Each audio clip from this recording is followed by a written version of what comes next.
We are taught that silence in a relationship is a sign of comfort, a matured state where two souls no longer need constant chatter to prove their presence.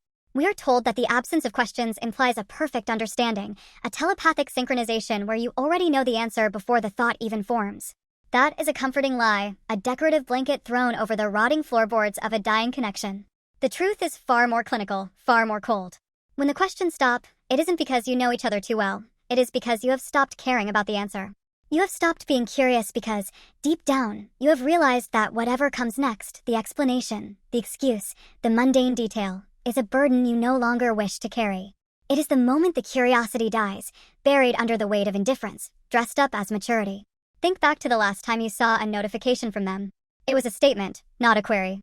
They told you they were busy, or they told you they were tired. And you, instead of pressing further, instead of asking why or how you could help, simply replied with a functional, polite acknowledgement. You didn't ask because you didn't want to hear the complications. You didn't ask because you knew that every follow-up question is an anchor, and you are tired of being the one who has to pull the boat to shore. We live in a culture that worships the idea of giving space, masking the reality that we are actually just creating distance. We stop asking about their day because we have already predicted the script. We stop asking about their dreams because we are terrified of hearing that we no longer fit into them. It is a protective mechanism, a way to insulate ourselves from the exhaustion of emotional labor.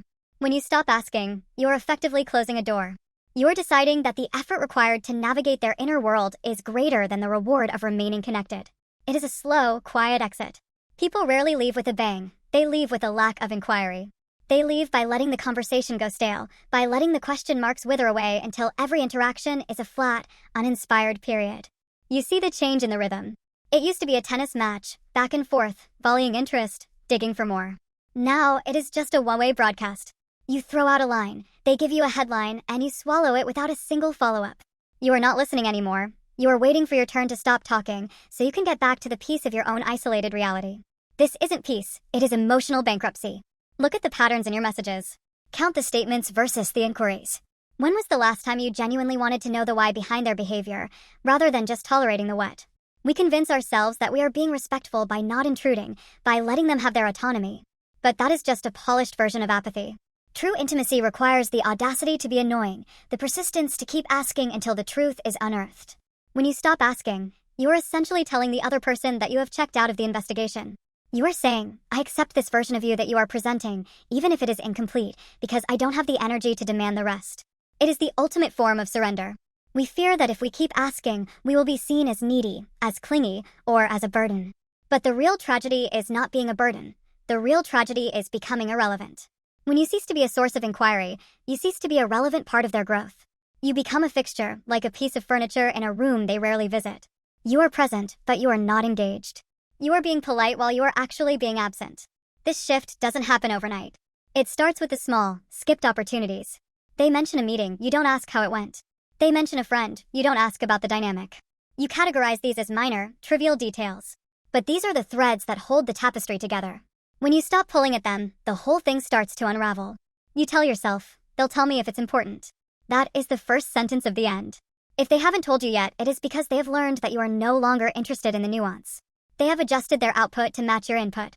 You have created a feedback loop of shallow exchanges where nothing of substance is ever exchanged. It is comfortable, yes. It is safe, yes. It is also entirely empty. You are living in a house of mirrors, only seeing the reflection of your own indifference. You think you are protecting yourself from the messiness of their life, but you are actually insulating yourself from the life itself. The danger is that one day, you will look up and realize that the person across from you is a stranger, and you have no one to blame but your own lack of curiosity. You chose the path of least resistance, and you arrived exactly where that path leads, to the middle of nowhere. The terrifying realization is that we often stop asking because we are afraid of what we might find. We are afraid that if we dig deep enough, we will find that there is nothing left to explore. We are terrified that the questions will reveal that we have grown apart, or that the person we thought we knew has vanished into someone we don't recognize. So we leave the questions unasked. We let the silence grow, and we call it maturity. We tell our friends we are in a good place, but we know, in the quietest hours of the night, that we are just in a stagnant place. The questions are the heartbeat of a connection. Without them, it is just a flat line. You have to decide if you are willing to keep the pulse going, even if it means acknowledging the pain, the conflict, and the complexity that comes with truly knowing someone. Otherwise, you are just waiting for the funeral of a relationship that died long ago, buried under the weight of messages that never had the courage to ask why.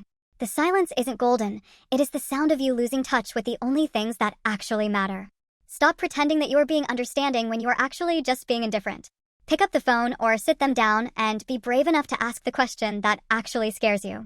The alternative is a slow, quiet descent into a life where you are surrounded by people you don't know and who don't know you. You deserve better than a polite, silent departure from the people you claim to love. Start asking again, before there is nothing left to wonder about. Stop asking because you're tired of caring. Start dying because you're tired of being real.